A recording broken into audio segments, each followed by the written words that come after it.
नमस्कार दोस्तों, आपके अपने YouTube चैनल कंप्यूटर कक्षा में आपका स्वागत है। C plus plus program code की सीरीज में आज हम लोग प्रोग्राम करने वाले हैं range of data types. C plus plus में जो डेटा टाइप्स होते हैं उसका रेंज होता है। इस चीज को समझने के लिए हम लोग प्रोग्राम करने वाले हैं सी प्लस प्लस में।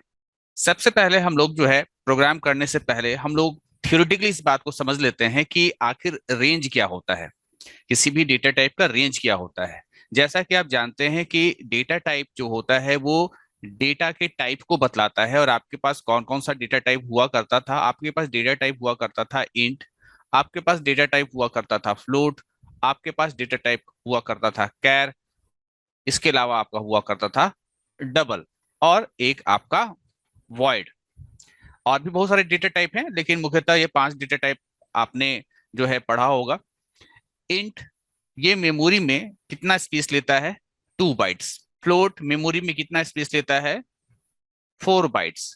कैर मेमोरी में कितना बाइट स्पेस लेता है? 1 बाइट। डबल मेमोरी में कितना बाइट स्पेस लेता है? 4 बाइट। और वॉइड जो डेटा टाइप होता है वो तो वैल्यूलेस होता है। यहाँ जो आपको ये जो है आंकड़ा बताया जा रहा है वो 16 बिट कंपाइलर के हिसाब से बताया जा रहा है। तो 16 बिट कंपाइलर के हिसाब से इंट का जो साइज होता है वो होता है आपका 2 बाइट्स। और अगर आप एक इंट टाइप का कोई वेरिएबल बनाते हैं, जैसे मान लीजिए मैंने एक वेरिएबल बनाया इंट ए, ठीक है? तो इस ए नाम के वेरिएबल में, है ना, इस ए नाम के वेरिएबल में आप क्या वैल्यू स्टोर कर सकते हैं?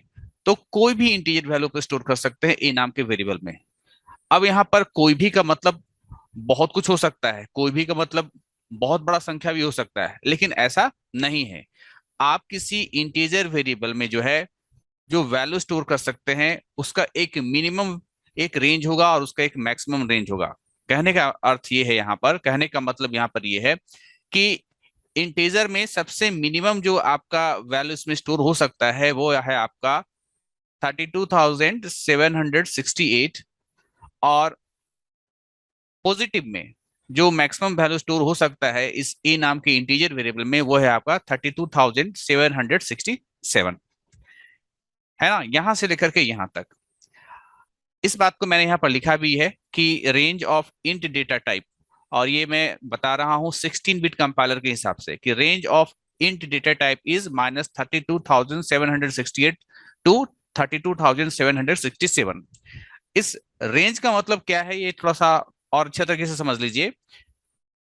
हिंदी में बोले तो -32,768, ठीक है? और -32,767, -32,766, -32,765। ऐसे करते करते आप जीरो पहुंचेंगे। 1 होगा, 2 होगा, 3 होगा, 4 होगा, और ऐसे करते करते आपका 32,767। ये है रेंज। यानी यहाँ पर इनमें से कोई भी एक वैल्यू जो है वो आपके इंटीजर वेरिएबल में स्टोर हो सकता है। यहाँ पर आप एक कोड देखिए, मैंने यहाँ पर क्या किया है, मैंने यहाँ पर लिखा है int a is equal to, है ना, 32,767। यानी जो मैक्सिमम पॉजिटिव वैल्यू हो सकता था वो मैक्सिमम पॉजिटिव वैल्यू मैंने ए नाम के वेरिएबल में स्टोर कर दिया है। ठीक है, इसको मैंने यहाँ पर डायग्राम में दिखाया है कि ए नाम के वेरिएबल में हमने वैल्यू स्टोर किया है 32,767। इसके बाद आपके पास एक बी नाम का वेरिएबल भी है, और अगली लाइन में मैंने यहाँ पर लिखा है b is equal to a plus 4। B is equal to a plus 4। तो आप ये सोचेंगे कि ए नाम का जो वेरिएबल है जिसमें कि स्टोर था 32,767, इसमें अगर हम लोग 4 ऐड कर दें तो क्या हो जाएगा आपका 7 4 आपका 11 का 1, ठीक है, कैरी ओवर 1, 1 एंड 6 7, फिर आगे यहाँ पर 7, फिर 3, फिर 2। ठीक है, आप सोच रहे होंगे कि ये वैल्यू जो है वो बी में स्टोर होना चाहिए, ठीक है, लेकिन ये वैल्यू बी स्टोर नहीं कर सकता है। क्यों? क्योंकि बी भी एक इंटीजर वेरिएबल है, ठीक है, और इंटीजर वेरिएबल का रेंज क्या होता है?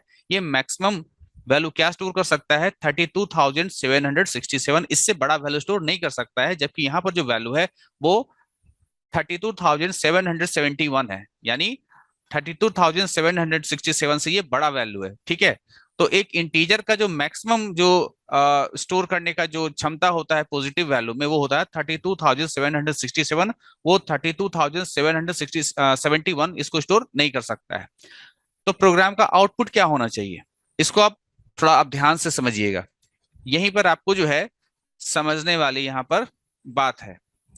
जैसे मैंने यहाँ पर कहा कि ए नाम का जो वेरिएबल है, ठीक है, ए नाम का जो वेरिएबल है उसमें क्या स्टोर है, उसमें स्टोर है आपका 32,767, जो मैक्सिमम जो वैल्यू हो सकता है एक इंटीजर में पॉजिटिव वैल्यू को स्टोर करने का, वो मैक्सिमम वैल्यू पॉजिटिव वैल्यू यहाँ पर आपका दिया हुआ है। +4 का मतलब क्या होगा, वो उसको आप यहाँ पर आप कुछ इस तरीके से समझेंगे। देखिए, +4 का मतलब तो आप ये सोच रहे होंगे कि इससे हम लोग आगे जाएंगे, ठीक है, लेकिन आगे नहीं जाएंगे, ये लास्ट बाउंड्री है, ठीक है, ये लास्ट बाउंड्री है। तो +4 का मतलब हो जाएगा कि आप घूम करके आइए नेगेटिव की तरफ, ठीक है।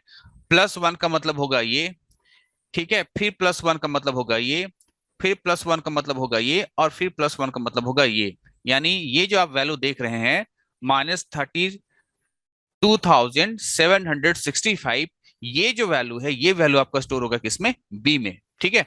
तो यहाँ पर क्या हुआ था हम लोग का, जितना एक्स्ट्रा आपका जा रहा था, जैसे एक्स्ट्रा 4 जा रहा था, ठीक है, तो हम लोग यहाँ पर बैक आए, और बैक आने के बाद +1 +1 +1 +1, यानी हो गया +4, ठीक है। तो +4 का वैल्यू क्या आएगा यहाँ पर, -32,765, जो कि आपको मैंने यहाँ पर दिखाया भी है।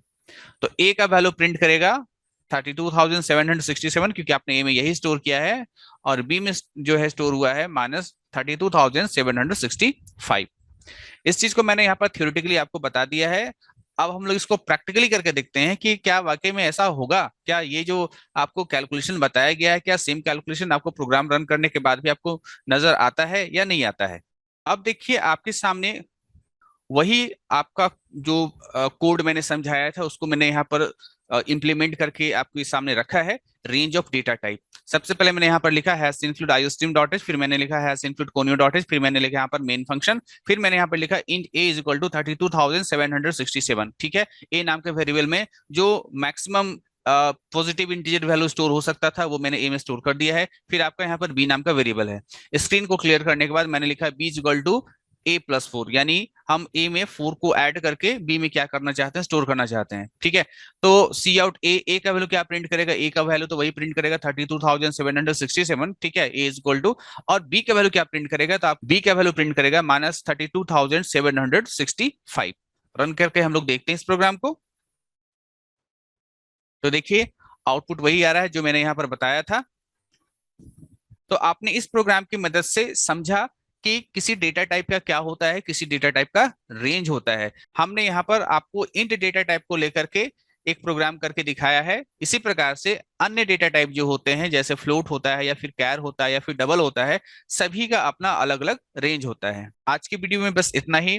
नेक्स्ट वीडियो में हम लोग मिलेंगे कुछ नए C++ के प्रोग्राम कोड के साथ। तब तक के लिए थैंक यू।